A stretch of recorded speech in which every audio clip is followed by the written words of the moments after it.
Gene Deal, My World of Bodyguard and a Hip Hop Star. Get it now on Amazon. Hear what really happened from someone that was really there. Former head of security for Bad Boy Entertainment, Gene Deal. Nigga Puff came out and he grabbed my arm. Yo, Gene, we gotta pray. We gotta pray. I say, pray for what? That nigga's dead. And walked out the hospital. The Memoirs of the Bodyguard by Gene Deal, My World of Bodyguard and a Hip Hop Star. Get it now on Amazon. You know, I ran all through these blocks in Harlem I worked in the Bronx as a PO. I went through every motherfucking building there, knocked on every motherfucking doors from Wester Projects to over there, Webster, motherfucking. Stop all the so he can edit it. Ain't got to do all that editing. You want the man to edit for 9 days? Oh my God, here we go. You know what I mean? You want him to edit for 9 days? Every other word is mother. Yeah, you know what I mean? Why don't you just say that, you know, the principle? Hold on. Why don't you just say the principle? Let me just say this right here. Just say the principle. All right. I'm gonna act like that we're in a court of law right now, and I'm testifying. Yeah. So that's how I'm going to talk to you right now, because you went to jail and you found out that education was right. Definitely did. You're right. And you went out there and you got your education. Mm-hmm. Had you had your education before you went to jail, you probably wouldn't have went to jail. I most definitely would have went. No, you wouldn't. That's why I said I wouldn't have went. You wouldn't have. All right. Listen, when you listen, hold on. Because you're bigger than me and all that bass and buttons already you got. You keep mentioning that. Yeah. You keep mentioning that. I really think you're trying to try me, already talking. I think you called me here to try me, son. I'm starting to feel like you called me here to try me, man. Why would I call you to my home and try you? You know what I mean? I'm the type of we could call and meet on the street. Listen, I don't know. I'm the type of we could call and meet on the street. I'm going to say this, right? I'm the type of you say, yo, meet me over here. I'm there. Am I that type of Yeah, well, most definitely. All right, but when you use words like principle, then it makes me cause think now. You know what I mean? You're like, who am I talking to now? Did the law enforcement call? This wrote a book, y'all. This wrote a book, y'all. This wrote a book, y'all. Yo, hold up, man. You see what I'm saying? This is what I got to deal with. I just can't understand why I even have to go through this, man. Why do I have to go through this with you, man? Bruh, because we listen here, Unique. It's not one time through your 26 years, and I ain't talking about the big shit, that you called me and I wasn't there. And I never got a dime. I never asked you for a dime. You know what it was? You was a strong brother when you was on the street. You was a strong brother when you was in. And if you had the time to say, yo, and you got my number. Saying I'm not a strong brother now? Then get it right. I didn't say that. Well, say it then. I didn't say that. That's why I said something, because you ain't say it. Okay. Y'all hear him say it? I gotta say it. I gotta say it. You said everything else. I said you was a strong. You ain't let me finish. Well, finish then. See, you ain't playing. You ain't playing, man. Stop playing, man. Yo, I gotta check him, son. This what happens when you get an education and he write a book. So get an education, write a book so you can deal with people like this, man, because he's hard to handle, man. Yo, he's using words that I never heard of. Yeah, so, I heard it in movies. Yeah. So, what was that that was following the principal? Tom Cruise? As I was saying. You on a Mission Impossible? As I was saying, is that you was a strong brother before you went to jail.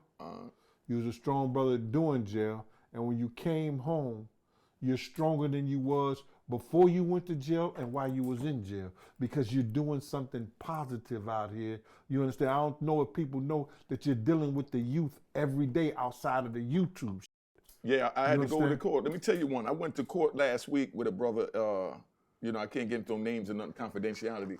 But I went and was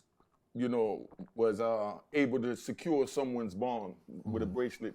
A young man that made a mistake where they tried to keep him for that mistake, but I didn't feel that, it was warranted to expose him to that, because you don't want him to feel like because he survived that it's no problem to go back. Right now, he has the fear of prison.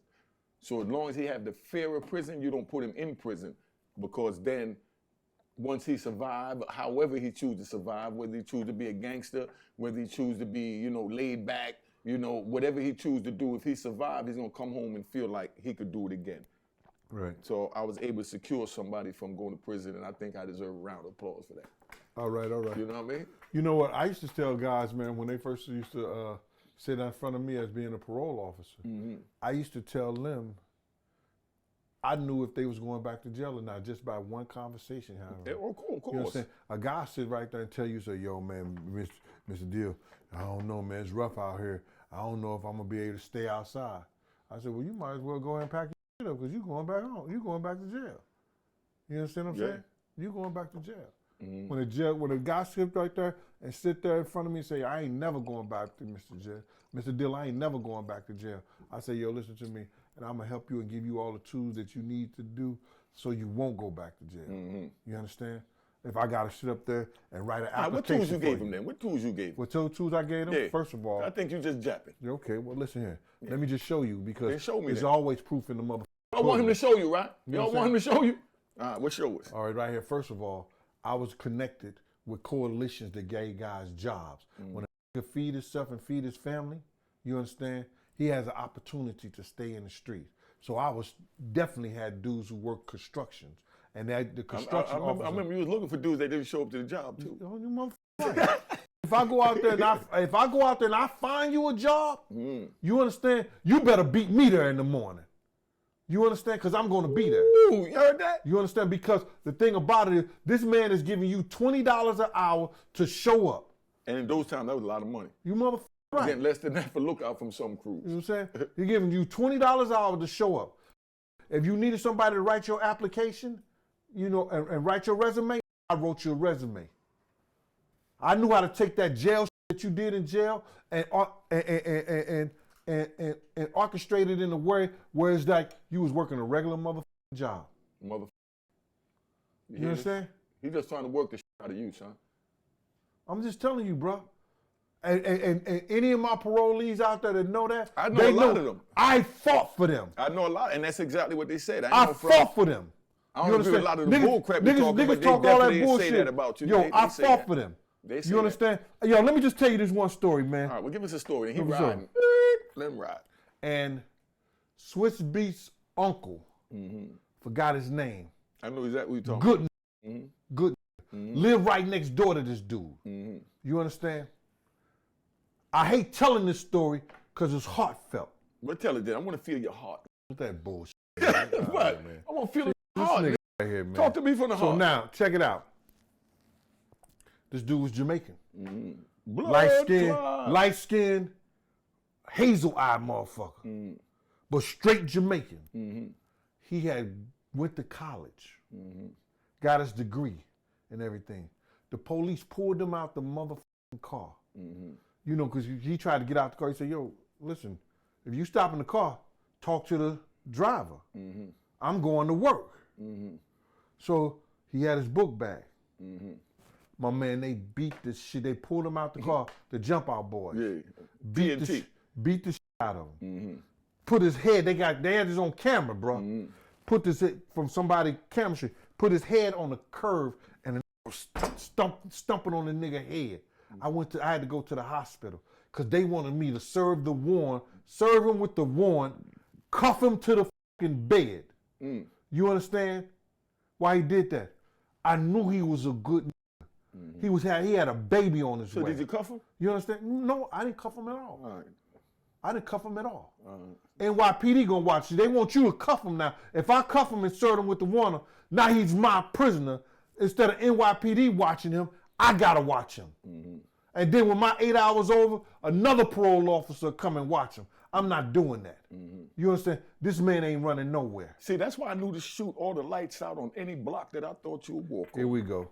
To make sure he didn't see nothing. Hear what he just said? You know what I'm saying? That's why I shoot the lights out. All in my neighborhood, the lights were shot out. You know, just keep it at 100. You know what I mean? I know. And the old ladies couldn't even see when they was coming home from work at night. Ain't that some and we guided them, man. Yeah, ain't that some We got them. Come on, Miss Trudy. Come on, Miss Trudy. So Watch anyway. out. We had to shoot the lights out because you know what I mean? The boys might be looking out the window. So we shot the lights out. She said, okay, So man. anyway, this dude graduated from New Rochelle up there in the Bronx, a college. He was he worked at one of those drug treatment facilities. You know what I'm saying? And I know he was a good dude. Had a baby on the way and everything like that. Yo, go to the hospital. I told my boss, went back, seen my boss, talked to him. He said, Deal, this is what happened. I believed everything he said. You understand? I didn't say, so now I read the report. It's 2 reports. It's the police, the report that the police done put in. It's the report that the DA. And I showed my boss. They said that he had ecstasy, right? He had ecstasy. In the DA report, it said he had heroin. I say, how the f did they get that wrong? How the f did they get that wrong? I said, I'm not right to one. My boss gave me an ultimatum. He said, either you, if something happened, you're gonna lose your job. I said, well, it's a job worth losing. You understand? Check it out.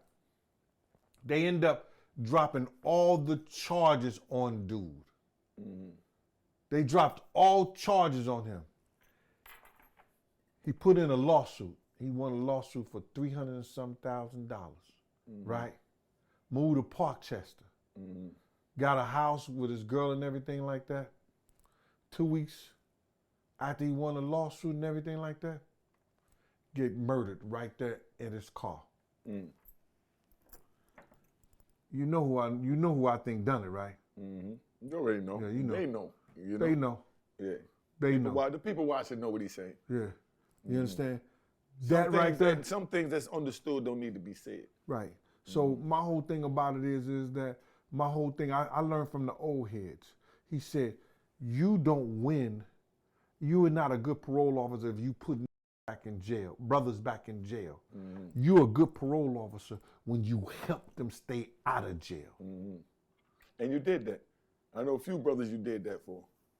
You understand? So my whole thing about it is that, and while I got you here, because I know you got to run, I know you got things that you got to do, brother. I want to know. It's 2 things I want to know, man. And a lot of people don't realize that. Ayo, alright. That was y'all call. That was your chant. That's what you made up. That's what you made Club 2000 with. When Dougie Fresh came to me, well, he came to Slick first. You understand? And he told me he had a problem with you, and Doug didn't know. It was only what he had heard. Doug, they said that Unique had 10,000 on Doug's head. And that was fake. You understand? I ain't never paid nobody to do nothing for me. Right. When it comes to things like that, if you ain't gonna do it yourself, leave it alone. Because you don't need a co-defendant in that. You know, and this is not to brag, not to boast, and not to give, you know, the wrong impression. But there was an old saying back in our days that I already know Gene know. You know, dead man tell no tales. Right, no doubt. So you don't need no co-defendant. Right. You know what I mean? And that's the way it moved back in that era. You know, just so you understand. So, you know, and all that putting money on somebody's head and all, that's a coward. If a dude go and let me explain this to y'all, right? Let me ride right now.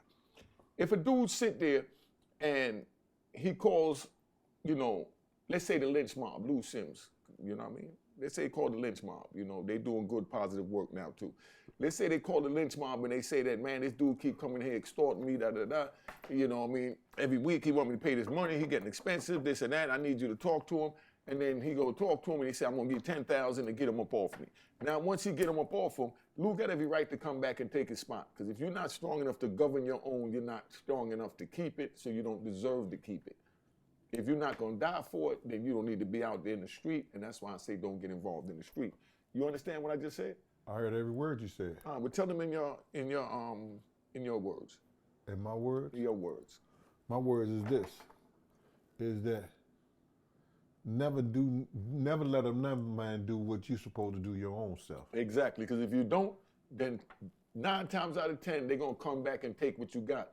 Because you just told them that I'm a coward, I can't handle this issue, so I'm gonna pay you to handle it. So what's gonna stop that person from taking pay from somebody else or saying, let me just take what he got, period?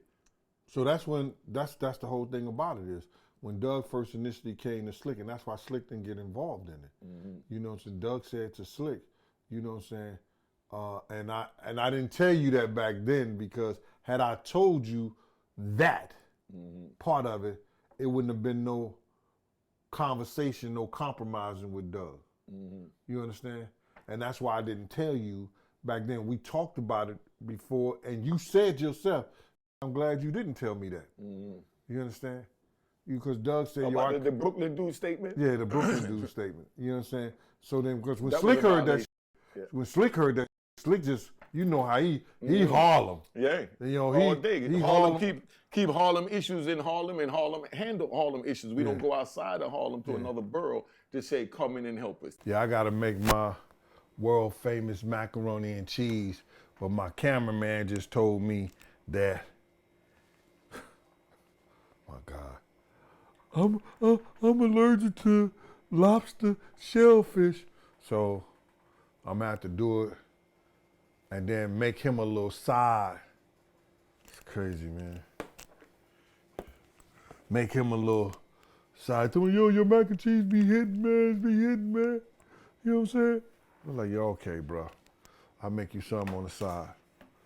So I'm just gonna make a small pan, man, but I'm gonna put the lobster in there last so dude can have his a night to celebrate. My book been out a week. Did mad copies, yo. See, some of these guys front with this and talk all that old crazy talk. You know, like, yo, these are the numbers.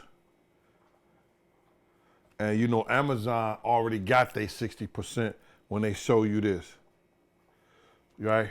These are the numbers that my book did this week.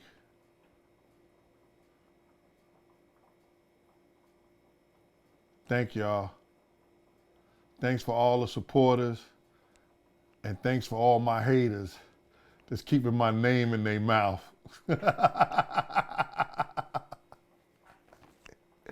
All press is good press when you're selling something. Let me go see about what this Gene Deal. This Gene Deal broken them up. This Gene Deal living in the basement and all this other dumb shit. But you won't let nobody come with their camera crew to your house or apartment or whatever you got. But we good. Oh my God. I'm gonna take this cheese sauce. Boom. You see how quick that came out, y'all? That's how you do it. Same thing for this cream of celery. Hit it at the bottom after you top the top. Boom. Comes directly out. Can't beat that. Clean as a whistle. I gotta do another one. And did I open the cheese sauce over there? Another cheese sauce? Yes. Yeah, let me get that. See, look what happens when you don't do it. And you gotta get all that out.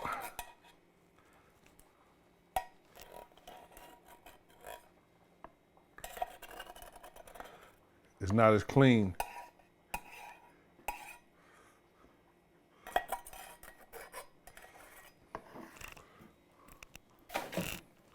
All right. I'm gonna take a can of carnation milk. Put the whole can in there, man. I'm gonna take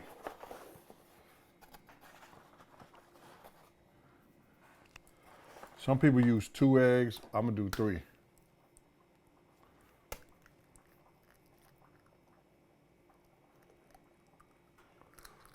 Jay, who's some of the celebrities that had you cooking? Oh, a lot. One time, Puff had a mansion in Miami. I think it was Cher's mansion. And he had hired a chef. But Wolf and them didn't like what he was cooking, how he was cooking. And then I told them I'm cooking. And they remember when I had cooked those shrimps at Puff Super Bowl party that Kim, God bless the dead, she was she was making them with pancake mix. I said, babe, you ain't got to do that. And I showed her how to make the shrimp just like they do at City Island, you know. And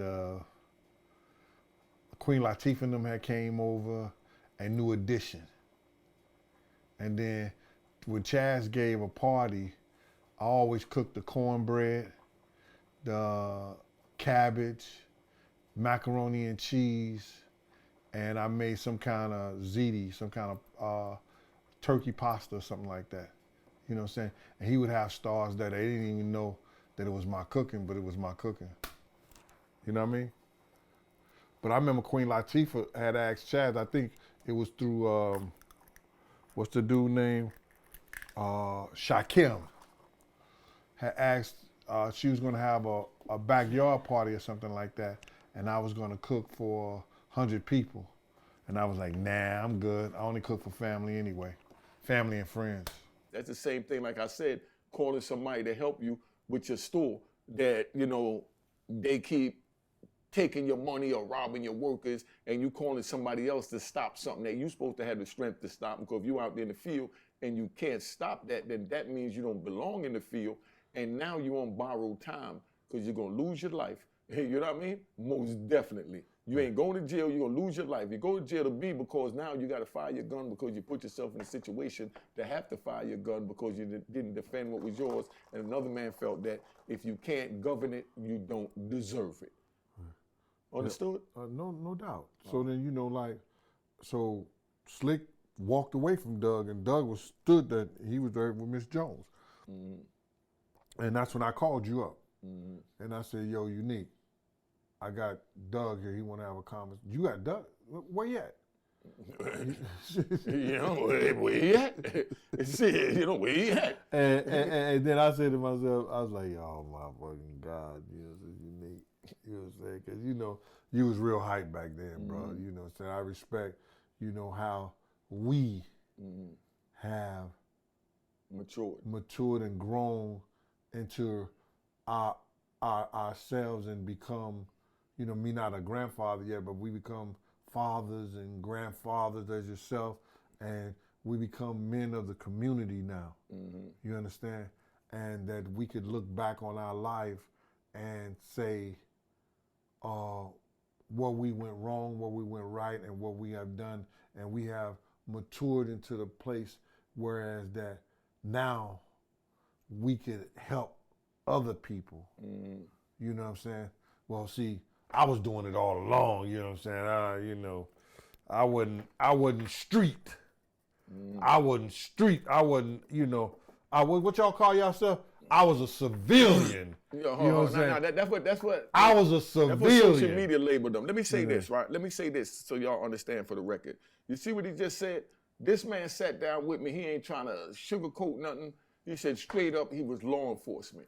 If a man tell you who he is, you believe him, and now you have a choice to deal with him or how to deal with him. You understand? And he ain't never came at me and tried to say he from the street, you know, he gangster, he this, he that. He always been Gene Deal. You know what I mean? And that's why I deal with him, because the same way, you know, and I see people put in the comments, I had police on the payroll. But yeah, police shook me down. I'm gonna keep it 100. Police shook me down, they on the payroll, they come push up, they want their little 10 grand a week, $40,000 a week. You know what I mean? For doing nothing. But, you know, it ain't nothing when somebody get arrested, that's when they go in and get them out or whatever. But that's a business transaction. Nah, it wasn't nothing to me. But, you know, that's a business transaction. That don't mean that you in, you know, a co-conspiracy with the police. No, you paying them to keep your people out of jail. You're paying them to give you information so that you know when the people are coming. You understand what I'm saying? Now, you know, I seen people put up in comments and different people talking that don't know nothing about the street. Said, oh, if you paid the police, then you was ratting, you was, you know, such and such with the police, whatever you want to put the police. Yo, man, stay out of grown folks' business. Sit back and watch this shit when real talk, because I'm not the only real that y'all seen on YouTube talking, and they'll tell you what time it is. But just stay in your lane and either learn something or you could tap out at any time. Because, you know, on my channel, I give them 3 seconds to tap out. Let's get a rap in 3 seconds to tap out. Then I'm going to break down what a rap bastard is. But, bro, they talked about Jesus, now they wear him around his neck. You know what I'm saying? But you know why? You know why? Go ahead. Because he's dead. Right. That's one thing about our people, you know? When you're alive, you're nothing. Because now they feel your competition. Right. When you're dead, they know you're no longer in that bracket with them, so now you're greatest. Remember, I ran with Tupac back in the days. My little man, Mo Pac. That's what we call Mo Pac, because he ran with Tupac. Looked just like Tupac, bandana, gold teeth, everything. Now, Lil Mo ran with Tupac. That was his man. You know what I mean? That's my brother. I remember. You know? Now, we all hung out together. Tupac when he was alive, everybody hated Tupac. Everybody hated Tupac. I sat in jail from 1993 and came home in 2020. And after Tupac died in like 96 or something like that, once Tupac died, September 1996, all these fake rappers. He became a martyr. You know what I mean? No, they got all these sweet stories to tell about Tupac. He became a martyr. You know what I mean? No, but these are the same that I know. You know what I mean? Was scared to death of Tupac and thought he was too wild. He was this, he was that, and they was acting like you two rat and flip-flop wearing public keyboard gangsters. You know what I mean? That's how they was talking about Tupac behind his back. But then, as I'm sitting here reading magazines, I'm like, I know he didn't. Hold up. You understand what I'm saying? What kills me is this, man. But he had to die in order to get his props. And that's what's sad. Yeah. I was in Baltimore, dude rolled up on me and said, man, Unique Mecca, I've been watching you, man. My daddy did 11 years in prison. Matter of fact, go to the video I just put up today on my YouTube in Baltimore. The dude at the beginning, he said, man, I want to give you your flowers while you alive. Mm-hmm. That's real niggas, man. Yo, my man. No, and just to piggyback on what you're saying, I went to the fight last night. Mm-hmm. You understand? Shout out to my man Lamont, all my dudes out there in Irvington and Elizabeth and Newark. Big shout out, Irvington, Elizabeth. Yeah. We all went to the fight, man, and great seats and everything like that, man. I got so much love from dudes, and dudes come over. Even one of my old parolees, he got this crew called the Four something. They was all putting up fours. They from the Bronx. He said, "Yo, you sent me back. Mm-hmm. Thank you." Because I came out with that wild shit and it saved my life. Mm-hmm. And you told me right then, he said, you going back, pack your clothes. Because you ain't ready to be out on the street. Mm-hmm. You understand? And niggas like gave me doubt, relative, and had his whole crew with him. Mm-hmm. And we all took pictures. I'm gonna tell you something, right? You know that just turns my stomach when you just said that. What's that? When you said that you told him you're not ready to be out here. He wasn't ready. No, I believe you. I'm not disputing that. I just said it turned my stomach. I've had enough experience to know. Let me say why it turned my stomach. If he would have been out here on the street, he'd have stayed out there. He'd have been dead, or he'd have committed a crime so heinous that he would have never been out on the street. I didn't say that it was wrong. I just said it turned my stomach. Right. The reason why it turned my stomach is because when I was in Raybook FCI up there, upstate New York, it was a counselor up there. When I got up there, he called me in the office. And he was talking real jazzy to me, so I started talking jazzy back to him. He got in his body, he said, you don't talk to me like that. I said, you don't talk to me like that. He said, but you're an inmate. I said, no, I'm a man. You know what I mean? Forget an inmate. I was a man before I walked in this door, and I'm going to walk out of here, man. He said, well, I can tell now you're not ready to be on this compound. Hold up. You ain't know you was going to walk out there. I always had that faith. I didn't know. Of course I didn't know. You didn't know? No, definitely. You had life without the possibility of parole. No. I never knew. I never said that. I always kept the faith. Huh? Because I know God got me. That's hellified. You know? That's hellified. Right, what you just said? That is so strong. Yeah, I always kept the faith. I knew that they wanted me to die, and I said that earlier. Let me just tell you something. And you might not know this because Hev called me. Mm-hmm. Hev said, yo, Big Gene, just watch Unique said he called you. And we was all in the barbershop going crazy. Mm-hmm. You understand? Because you told people way before Unique came home. Mm-hmm. You know, I told in 97, 99, 2000. I told this story. Yeah, YouTube that long? Not YouTube, but I did VH1, MTV. Oh, okay. I did all those things, Fox, A&E. Mm-hmm. You understand? It's a lot of programs that I was doing. Ricardo McKendricks Jr. from the Junior Black Mafia in Philly did a whole documentary on me.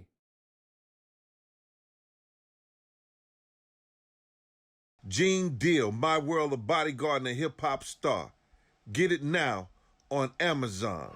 Hear what really happened from someone that was really there. Former head of security for Bad Boy Entertainment, Gene Deal. Nigga Puff came out and he grabbed my arm. Yo, Gene, we gotta pray. We gotta pray. I say, pray for what? That nigga's dead. And walked out the hospital. The Memoirs of the Bodyguard by Gene Deal, My World of Bodyguard and a Hip Hop Star. Get it now on Amazon.